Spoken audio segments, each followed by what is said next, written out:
21세기 사도인연을 쓰며 사는 사람들, 이 시간 진행의 이상진 장로입니다.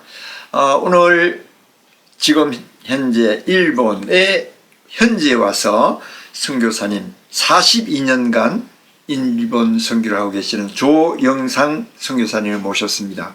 안녕하십니까, 조영상 선교사님. 반갑습니다. 감사합니다. 이 먼 곳까지 와주셔서 정말 감동입니다. 네, 이렇게 만나 뵈니까 반가운데요. 우리 먼저 우리 시청자들에게 일본말로 한번 자기소개 좀 해주시면 고맙겠습니다. 데스. 全世界にいらっしゃる日本の働き人、日本の牧師先生宣教師たちに感謝申し上げます。また日本のために祈ってくださる全世界の韓国の教会の皆さんに感謝いたします。참 잘 된 것 같은데요. 우리 일본말을 모르시는 한국분을 위해서 네. 또 다른 사람들을 위해서 한번 한국어로 번역 부탁드리겠습니다. 일본을 위해서 사역하고 계시는 모든 목회자들, 선교사님들께 감사드립니다. 그리고 일본을 위해서 기도해 주시고 선교 지원해 주시는 전 세계의 우리 한국 교회 성도들에게 진심으로 감사를 드립니다. 네, 이렇게 소개를 아주 거창하게 하셨어요. 그러니까 역시 좀 오래 계셨고 또 많은 사람들과 또 이렇게 대화하신 그런 것이 확실하게 이렇게 나타나는 것 같습니다. 우리 조영상 선교사님과 만나서 너무 반갑고요. 우리 지금까지 사역하신 그 여러 가지 일들이 너무너무 많으실 텐데 먼저 어떻게 해서 일본을 택하시게 됐는지 우리 조영상 선교사님 좀 부탁드리겠습니다. 네, 저는 1980년도에 여의도에서 세계 선교 대회를 할 때에 전 중국 선교사로 헌신을 했습니다. 80년도 때 예. 헌신하셨어요? 네. 그 이유는 저희 부모님이 38선 부근에 사셨는데 6.25 전쟁 때 사선을 넘으시다가 마지막 공산당보다도 그 중국 인민군의 포로가 되고 그 사선을 넘으셨다는 얘기, 그 중국 인민군들에 대한 그 증오심도 있고 그냥 고통당했던 얘기를 하시면서 제가 원수를 사랑하는 마음, 내 원수를 제일 먼저 사랑하려면 중공군을 보낸 중국을 사랑해주면 좋겠다 해서 네. 중국 선교사로 헌신을 했지요. 그래서 중국어도 열심히 배우고 중국을 가려고 홍콩, 마카오, 대만 다 가봤는데 네. 그 문이 안 열리잖아요. 네. 80년대 때는 안 열렸죠. 그렇죠. 그래서 근처는 자주 갔고 그런데 마침 그 82년도에 일본에 제가 단기 선교 대학생들 간사님들 모시고 한 10명이 왔는데 그때 일본 대학에서 제 아내 되는 사람을 만났어요. 네. 그분이 자기는 일본을 그 위에서 사역하는 삶이라면 일본도 가겠지만 다른 나라는 안 가겠다고. 네. 그래서 82년도에 사실 필리핀에 CC에서 풀 장학생으로 공부도 하고 선교사로 사역하도록 임명을 했는데 제가 5년 동안을 공부를 하다 보면은 결혼을 못할 것 같더라고요. 33살 노총각이. 네. 그래서 포기하고 제 아내하고 결혼을 하는 것이 계기가 돼서. 그러니까 사랑이냐 사역이냐 이것을 두고 아무래도 제가 갈등이 많았지요. 네, 사랑이 역시 중요하더라 이 말씀이었습니다. 그 당시에 제 제자들에게 물어봤어요. 제가 네. 순장들, 우리 여자 대학 대표 순장들에게 물어봤더니 일생 한 번 있는 여자의 만남인데 사랑하는 아내를 위해서 헌신하시라고 딱 그러더라고요. 그래서 네. 제가 필리핀 가는 거를 포기하고 우리 아내를 기다렸다가 결혼하고 그냥 한국 CC에 해외 선교부장을 하면서 일본을 일부러 매년 가게 되고 일본에 대한 지역 연구를 한 9년 동안 심도 있게 하게 됐죠. 네, 그러셨구만요. 그러니까 아내 때문에 필리핀 가는 것을 포기하고 일본으로 돌렸는데 그래도 하나님께서 일본에 대한 연구할 수 있는 그런 좋은 기회들을 많이 주셨어요. 그것이 9년간이라 그러면 뭐 선교사로 파송되기 전에 모든 일본의 그 사정들을 다 낱낱이 알게 되지 않나 많이 싶은데. 배웠죠. 공부했는데 특별히 일본 목사님들이 한국 100주년 기념대회도 오시고 네. 또 1985년 세계 로잔 기도운동 때에도 오시고 또 우리 김중건 목사님이 당시에 한국교회 300개 교회, 일본 300개 교회를 이렇게 자매교회를 맺으면서 협력 선교하는 일을 하시자고 했을 때에 그 일본에서 오신 300여 명 목사님들을 섬기다 보니까 그분들을 알게 되고 또 그분들이 저를 초청해 주셔서 일본의 각 현에 있는 여러 교회에 가서 금식 기도 성회도 인도해보고 이제 그 교회에 강단에 설교를 해보고 그때는 전부 한국말로 하고 우리 아내가 통역을 해주셨습니다. 네. 그래서 아내가 이제 제 손발이 돼지고 입이 되고 또 우리 한국 교회에서 일본 교회 협력하는 일에 저희 집사람이 가장 앞장서서 통역하고 문서로 번역하고 그 일본어가 이제 자유로우니까 일본에 이제 관계된 이제 브릿지 역할을 해 주었죠. 아, 그러셨구만요. 네. 그럼 약 9년간 장기 선교로 오기 전에 이렇게 사역들을 계속 하시면서 이제 장기 선교사로 오시게 되었습니다. 어디서 파송을 받으셨나요? 한국 CCC와 예. 그 당시에는 대신 교단입니다. 네. 지금은 이제 대신 백석이 되고 백석 교단이 됐습니다. 네네. 네. 두알리즘을 가지고 네. 1991년 일본으로 오게 아, 되었습니다. 1991년 일본으로 장도의 장기 선교사님으로 이렇게 오시게 되셨는데 CCC 지금까지, 네. 네. 지금까지 그때부터 지금까지 계시다 이 말씀이죠. 그렇죠. 네. 그러니까 CCC가 일본 선교에 굉장히 파이니어 역할을 했다고 그렇게 볼 수 있는 거죠. 그렇죠. 그 당시는 제가 매년 와서 대학 전도를 일본 CCC와 함께 하는 때 보니까 교회 안에 대학생들이 없어요. 네. 우리 한국은 교회 안에 젊은 청년들이 얼마나 많아요. 그 당시 때 많았죠. 그렇죠. 그래서 네. 우리 한국 CCC가 한국 교회가 일본의 대학생들 전도를 해야 미래에 일본 교회가 살아나겠구나. 올인을 하자 생각했고 또 하나는 제가 만난 그 수백 명의 목사님들이 있었는데 목사님이 교회를 목회하는데 사모님이 예수를 안 믿는 분이 있고 네. 또 사모님이 목사님인데 남편이 예수를 안 믿는 분이 있고 네. 또 목회자들이 자녀들이 교회를 안 나오더라고요. 그래서 이게 우선 가정이 모두가 예수를 믿게 하는 사역을 하기 위해서는 내가 가정 사역을 좀 해야 되겠다. 네. 그래서 가정 사역으로 시작하신 그렇죠. 거예요. 데니스 레인이라고 네. 저 알칸소스의 리틀록에 있는 예.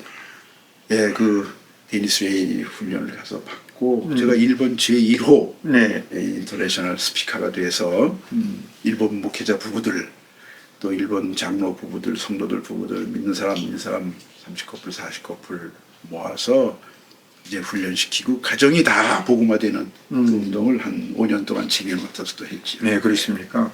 그러면 캠퍼스 사역은 시작을 하기 전에 참 캠퍼스를 3년 동안 하고 하시고 나서 예. 그 다음에 이제 가정 사역으로 들어가시고 그렇죠. 캠퍼스 사역가 뭐 지금은 잘 모르겠습니다만 그 당시 때에 CCC와 교류를 맺었던 학교와 그 사이에 어떤 역할, 어떠한 사역들을 하시고 또 미래의 어떤 결과들이 그렇죠. 있었는지. 미래의 지도자 키우는 일을 위해서 제일 먼저 제가 배정받은 대학이 동경의 동경.立教 대학이라고 있었는데 네. 그 참立教 대학이 미션 스쿨입니다. 네. 근데 공교롭게도 제 친구가 한국 성공회 신부가 있었는데 그立教 대학을 졸업하신 분이 김성수 대주교셨는데 추천장을 또 하나 써주셨어요. 예. 그래서 그立教 대학의 최프린들하고 그 이제 예배당을 자유롭게 쓸 수 있었죠. 외국 사람들이 그立教 대에 가서 사역을 할 수가 없습니다. 네. 학생들이 스스로 어떤 서클을 만들어서 초청하지 않는 한. 근데 마침 또 제 전임자가立教 잉글리시 바이블 클럽이라는 걸 만들어서 네. 3년을 인도를 하다가 미국을 들어가면서 저에게 그 책임을 맡겨줘서 네. 한 3년을 일본 대학생들을 데리고 네. 성경 공부도 해보고 또 전도 훈련도 해보고 이 아이들의 영적 그 훈련시키는 일을 좀 해봤습니다. 네. 그러니까 처음에 커뮤니티 대학교 캠퍼스 사역을 하시고 그다음에 이어서 또 긴 시간 동안에 그 가정 사역도 하시고 그래서 일본의 캠퍼스와 가정들을 두루두루 살피시는 그런 좋은 계기가 된 것 같습니다. 예, 저도 새로운 분야였기 때문에 아주 흥미롭게 사역을 했는데 네. 재밌는 일은 캠퍼스 사역에 제가 부적격자라는 걸 알게 됐어요. 네. 나이도 많고 네.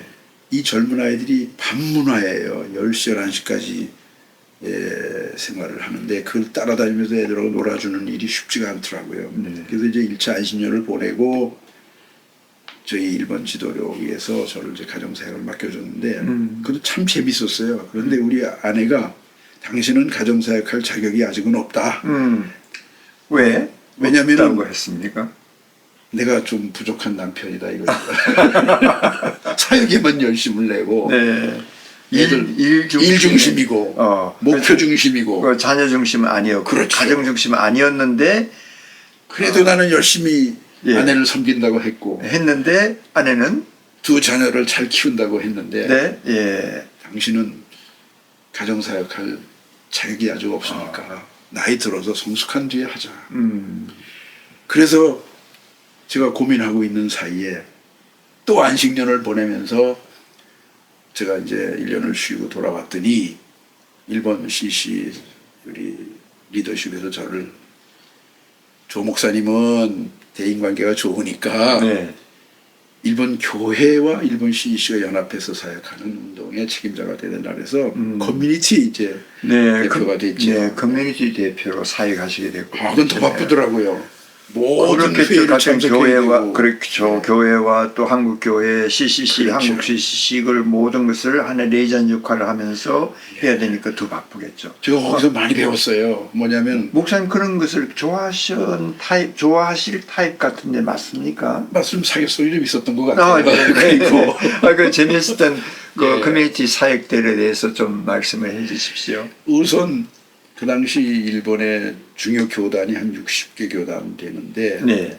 또 개교회 중에 독립교회들이 한 200개 교회 되는 이분들이 1년에 한두 번씩 교제를 하고 또 일본의 모든 선교단체들이 있는데 그 선교단체의 한 일원으로 CC도 가입을 해 있으니까 그 대표로 늘 제가 가는 거예요. 우리 일본 대표는 저보다 2살 아래 후배인데 일본 사람이 자기는 회의 가고 싶지 않다고 나보고 가라고 그래서 항상 제가 가서 일본 CC 대표 역할을 한 거지요. 예. 그러면서 일본의 모든 선교단체, 교회, 교단의 그 장점, 약점 이것을 알게 되고 또 나는 한국에서 초교파 운동을 하는 CC 선교사니까 한국의 각 교단, 각 선교단체와의 이 이제 네트워킹 미니스트리, 파트너십 이거를 그냥 수없이 많이 했습니다. 지금 가장 중요한 미니스트리 중에 하나가 네트워킹 하는 거죠. 그렇죠. 파트너십을 가지면서 서로 협력하고 코올리션하고 그래서 세워져 나가는 건데 일찍부터 그걸 터득하셨네요. 저는 이제 선교학을 제가 스스로 공부를 하고 강의를 들으면서 느낀 것이 특별히 미전도 지역 또 선교가 어려운 지역은 한 선교단체나 한 교회가 할 수 없다. 서로 같이 해야 되고 서로가 전문성을 개발해가지고 협력해야 되고 그래서 저는 참 많이 엔조이를 했습니다. 네. 우리 CC가 가지고 있는 장점을 모든 방송 선교나 지역 개척 교회 만드는 일이나 청소년 스포츠 선교나 음악 선교나 이런데 제가 가지고 있는 한국 교회의 은사들을 다 소개했고 네. 또 일본 교회가 개발하면은 열매를 맺을 수 있는 데다가 자극을 줘서 일본 교회 선교단체 또는 그 교단이 스스로 자립할 수 있도록 네. 이제 그 촉매 역할을 하면서 이제 제가 이제 한국 교회에서 보낸 사람이니까 네. 일본 교회가 필요해서 저를 이제 법적 비자를 주고 저를 일본 사람을 만들었으니까 그 중간 뿌리치 역할을 하면서 내가 선교사 된 것이 참 큰 은혜구나. 네. 더 복을 제가 많이 받았죠. 강 교회를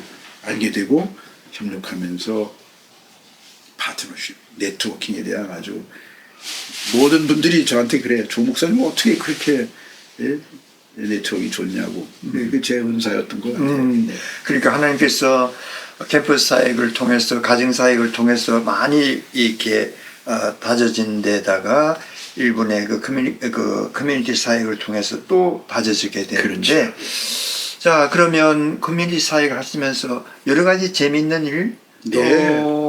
좀 실수한 일이라 그럴까 네. 에피소드들이 많이 있을 것 같은데 그렇죠, 그렇죠. 에피소드 1 한번 좀 말씀을 해주십시오. 2002년도에 네. 월드컵이 있었습니다. 네네. 이게 한국, 일본의 아주 가장 핫했죠. 그 무드의 분위기가 제일 좋았습니다. 네. 2003년인가에는 그 우리 저 이수연이라는 부산에서 온 유학생 아이가 전철에서 떨어진 술 취한 사람을 건져지다가 전철에 그 치여 죽는 사건이 일어났어요. 그 2004년도부터 한국에서 그 무슨 영화, 유명한 영화들, 그 다음에 특별히 겨울 연가라고 하는 그 드라마가 나왔는데 네.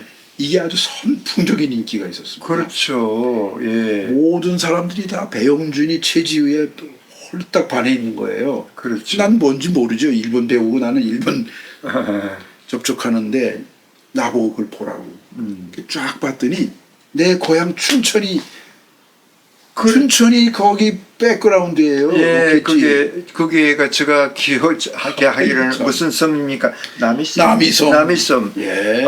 제가 남이섬에 가봤거든요. 가보셨어요? 가보니까 아이고, 바글바글. 배용준의 그 영화 세트가 예. 이렇게 거기에 있더라고요. 네. 그래서 제가 일본 분들이 안 믿는 사람들이에요. 우리 주민들이 저보고 거길 데려다 달라고 그래가지고 네. 나도 고향 가보고 싶어서 오래간만에 네네. 한 10명을 데리고 간 거예요. 네. 갔더니 이거 기가 막힌 거예요. 네. 춘천시 인구가 28만인데 2004년도에 춘천을 방문한 사람이 일본 사람이 30만이야. 와, 가는 데마다 그 배용준, 최지우의 연기했던 곳을 기념으로 만들고 와서 사진 찍는데 일본 사람이 춘천이 바글바글해. 그래서 그렇구나. 이게 뭐야? 춘천에 있는 저를 후원하는 교회에다 부탁을 해가지고 전도지 모든 좋은 자를 춘천에 다 전해주고 그 사람들이 전도하게 만들고 제가 데려왔을 때는 춘천에 있는 교회와 저하고 이제 합작해서 이 사람들을 100% 예수 믿는 작업을 한 거예요. 네네. 1박 2일은 반드시 홈스테이를 하고 네. 또 1박 2일은 캠프를 같이 가서 같이 먹고 게임하고 스포츠하고 그리고 수요일 저녁, 금요일 저녁, 주일날 저녁은 주일날 같은 경우는 그 목사님이 일본인처럼 전도 설교를 하게 한 거예요. 난 이제 통역을 하지만 네네. 거기 참석했던 사람이 한 5년 동안을 다녔는데 다 눈물 짜고 콧물 흘리고 예수 믿고 네. 그 사람들이 목사 부인 되고 와. 헌신해서 목사 된 사람도 있고 네. 제가 그 한 4, 5년, 5년 동안을 재미를 봤습니다. 그야. 연사마 네, 투어라는 게 그렇죠. 문화 선교를 네. 한 번은요 네. 미친 사람들이 왔어요. 저 그레이스 합창단이라고 매년 메시아 그 공연을 해요. 네. 동경의 한복판에 홀을 빌려서 46명의 단원이 45명 단원이 전부 다 그걸 가보고 싶다는 거예요. 네. 그래? 그럼 우리 춘천에 가서 춘천의 교회 합창단하고 메시아 합창을 같이 하자. 아. 또 하나는 서울에 있는 또 내 후원하는 교회, 네. 종로교회 그 성가대하고 같이 한일 메시아 공연을 하자. 그래서 반년 동안을 영어로다가 불렀어요. 다. 메시아를 2시간 20분짜리를 다 와. 연습해가지고 서울에서 춘천에서 유일하게 한일 메시아 공연을 했지 않습니까? 네, 와. 대단한 역사를 하셨습니다. 하나님께서 그걸 쓰시려고 네, 준비하게 하시고 또 일본으로 오셔서 그 문화 사역을 통한 하나님의 복음 사역이 아주 급진적으로 그냥 확 열렸던 것 같은데요. 춘천이 네. 그 뭐 춘천 성시화 운동이 그렇죠. 일어날 정도로 교회가 연합된 곳인데 가봤더니 춘천고등학교 교장이 내 친구야. 네. 그 다음에 시장이 2년 후배 음. 강원도 부지사 행정부지사가 내 동창생이야. 네. 갈 때마다 이제 부탁을 하는 거예요. 야, 이 일본 사람들의 한국에 대한 춘천에 대한 좋은 이미지를 심어주고 복음을 전해야 되게 도와달라. 그랬더니 네. 네. 크리스천은 아닌데도 네. 잘 친구니까 잘 친구니까 많이 도와주시겠죠. 그리고 춘천고등학교 펜스 넘어가는 장면 펜스 넘어가 보고 네. 우리가 공부하기 싫으면 남섬에 가서 놀았는데 거기 가서 놀고 네. 얼마나 재밌는지 몰라. 하나님께서는 참 아주 재미있게 우리 조영상 선교사님의 그 캐릭터에 맞게끔 그렇게 하시면서 또 복음은 복음대로 전해지고 꼭 묻고 알 묻기 선교 같습니다. 그래서 예. 그게 이제 러브 소나타 사역으로 전개가 됩니다. 아, 그것이 러브 소나타. 예. 그 어떻게 러브 소나타는 어떤 것입니까? 온누리교회에 네. 그 당시에 음. 해영조 목사님이 러브 소나타라는 프로젝트를 하게 되는데 네. 최지우를 일본 교회가 초청해달라는 거예요. 저거. 네, 네. 그 사람만 오면 1000명, 2000명이 모인다 이거예요. 네. 그래서 최지우를 교섭하고 교섭했더니 그 당시는 하영조 목사님 교회에 예능인부로 다니면서 신앙훈련을 받는 거예요. 네. 그래서 다 교섭을 했어요. 목사님 이 사람을 보내면 일본 전도가 되니까 일본 전도에 활용합시다. 그래서 이제 CGN 텔레비가 개국을 하는데 이 양반을 최지우를 거기 데리고 오고 내가 부탁한 일본 교회 집회는 안 데리고 왔어. 아하, 네. 그러면서 CGN이 예. 준비하는 일에 이제 이 최지우가 선생님을 받고 네. 한 목사님 한국 연예인들 크리스천 연예인들 데려다가 문화 선교를 하는 일에 네. 이제 불을 붙이게 된 거죠. 네. 가능하다. 제가 적극적으로 도와줬지요. 네. 1000명이 할렐루야 코러스로 1000명이 할렐루야 코러스를 하고 그럼 교인들이 그 찬양대를 만들었다는 그렇죠. 거예요? 일본 500명, 어. 한국 교회 500명이 와. 1시간 프로그램으로 찬양을 했습니다. 일본어로. 대단한 그 가족이었네요. 근데 그것이 예. 한일 문화교류. 한국 사람들은 일본의 문화를 좋아했어요. 애니메이션. 네. 근데 일본 사람은 모두가 다 윤사마 영향으로 인해 가지고 한국 무슨 동방신기니 뭐 이런 노래 그 다음에 한국에 대한 그 동경심이 생기니까 지금도 텔레비에서 한국 드라마 안 보는 사람이 없어요. 아, 그렇습니까? 예. 그럼 지금은 뭐 K-팝이라든지 K-pop, 예, 예. K 뭐 식스, K라고 음식. 들어가면 뭐 모든 것이 K-culture, K-food 뭐 다 아주 세계 열방에 아주 흔드는 그 지금 그런 상황에 있는 것 우리 한국의 위상이 얼마나 높아졌는지 몰라요. 제가 1982년 3년도에 대학에 와서 사역을 하는데 보니까 통일교회들이 예. 리틀엔젤을 데리고 와서 부채춤을 추고 네네. 한국 문화를 소개하면서 통일교 선전하는 거예요. 그렇죠. 이건 안 되겠다.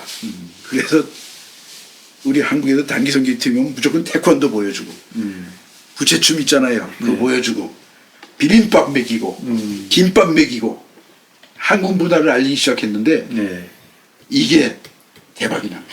그러니까 K 문화, K-팝, K 문화가 결국 조영상 선교사님이 하신 역할이 굉장히 큰 것 같아요. 아니죠. 그런 문화의 분위기 속에 나는 그런 선교의 그렇죠. 자원을 활용. 그렇죠. 하나님께서는 그런 그 문화가 이렇게 이렇게 파플하게 만들어 놓고 거기다가 그리스도의 복음이 그냥 전파할 수 있는 좋은 기회가 된 거죠. 네. 저희 교회에서도 네. 한국어 교실 열고 네. 우리 동네에서도 네. 한국어 교실 연 거예요. 네. 네. 한국에 관심 있는 사람이 많아지니까 그럼 우리가 뭐 한국말을 가르치는 게 아니잖아요. 네. 복음 전하고 네. 한국 데려가서 투어하면서 교회에서 은혜 받고 자기는 죽으면은 죽을 때는 한국 가서 죽고 싶다. 어떤 분들이 그렇게 했어요? 그 자기 조상들이 한국이 제가 아닌지요. 춘천에 어딜 데려갔냐면 터미널 케어하는 예. 마지막 죽어가는 사람들을 돌봐주면서 편안하게 돌아가게 하시는 그걸 한 교회가 하는 거예요. 네. 자기가 죽을 때 암에 걸려서 나는 이 춘천에 이 병원에 와서 돌아가고 싶다. 아, 그런 그런 의식이 마음으로. 네. 한국 교회에서 사랑의 운동, 진짜 복음 운동하는 그 현장을 보여주고 그걸 전달해 주니까 아, 우리 한국 교회의 좋은 은사가 일본 교회에 다 접목이 되면 일본 교회는 부흥되겠구나. 네. 아시다시피 일본 교회는 미국 선교사들에 의해서 이렇게 지금 기초가 잡혔는데 서양 선교사들이 다 떠나고 없을 때에 아시아권 선교는 한국 교회가 담당을 해야 되겠구나. 그래서 모든 교단별로 지금은 엄청난 물결이 이제 일본에 와서 영향을 미치게 되므로 뭐 1,500명 선교사가 있다고 하지만 실제로 지금 한국에 한 3,000명 됩니다. 그렇습니까? 모든 일본 교단이 한국 선교사를 보내달라는 겁니다. 네. 그렇게 그 3,000명 정도 된다고 하는 말씀이 옛날 1980, 90년도에 한창 그 세계 선교가 이렇게 뻗어나갈 때에 타문화 이해와 함께 랭귀지를 공부하기 위해서 그렇죠. 필리핀에 굉장히 많이 갔거든요. 그렇죠. 그때 네. 갔을 때 뭐 공식적으로 뭐 2,000 몇백 명 된다 그랬는데 실제로는 4,000명이 훨씬 넘는 그런 수가 그때 한때 몰려갔는데 그리고 나서 이제 많은 사람들이 이제 각 열방으로 흩어져서 사역을 하지 않습니까? 제가 볼 때 지금 일본에 한 3,000명 공식적은 아니지만 그 정도 된다고 하는 말을 들으니까 앞으로 일본을 발판으로 해서 열방으로 흩어져 나갈 사람들이 굉장히 많이 있을 것 같아요. 1910년도인가 우리 한일 합방, 네. 한일이 합방이 돼서 그렇죠. 일본 식민지 들어갔잖아요. 네네. 그때 일본에 와서 신학문을 배우려고 한 사람들이 많이 왔잖아요. 네, 그렇습니다. 그 후손들이 지금 5세, 6세가 되는데 네. 그 자원들이 여기에서 영적인 리더십을 발휘하고 시작하고 그 다음에 뉴카머들, 저희 같은 경우는 이제 그 이후에 왔으니까 뉴카머들이 와서 아주 영향력 있는 일본 선교를 감당함으로 일본 교회 안에 한국 선교사의 영향을 안 받는 곳이 없습니다. 교단별로. 네. 네. 제가 30년, 40년 전 왔을 때는 한국 교사 필요 없다고 우리 식민지 했던 나라에서 선교사 우리 안 받는다. 그렇겠죠. 그 사람들이 자부심도 아주 대단하니까요. 그 대표적인 분이 LA 사역하시던 김의한 박사님이 OMF 제 1호 선교사로 발령을 냈는데 일본에서 정부가 우리는 한국 선교사 필요 없다고 거절해서 그분이 미국 간 거예요. 그렇구만요. 그 정도로 폐쇄적이고 일본이 한국 선교사 노했는데 지금은 네. 한국 선교사 없으면 네. 교회가 부흥도 안 되고 영적인 운동이 안 일어나지니까 네. 지금 한국 선교사를 웰컴하는 그런 단계에 100% 웰컴입니다. 네, 그렇구만요. 목사님 지금 아주 익사이팅하게 처음에 캠퍼스 사역에서 가정 사역에서 그다음에 커뮤니티 사역에서 막 일어나는 일들을 지금 아마 반도 안 했었을 것 같아요. 그래서 시간이 다 돼서 오늘은 이 정도로 하고 다음 시간으로 기대해 보겠습니다. 기대하십시오. 네. 애청자 여러분, 다음 이 시간까지 안녕히 계십시오. 오늘 조영상 선교사님과 함께 했습니다. 안녕히 계십시오.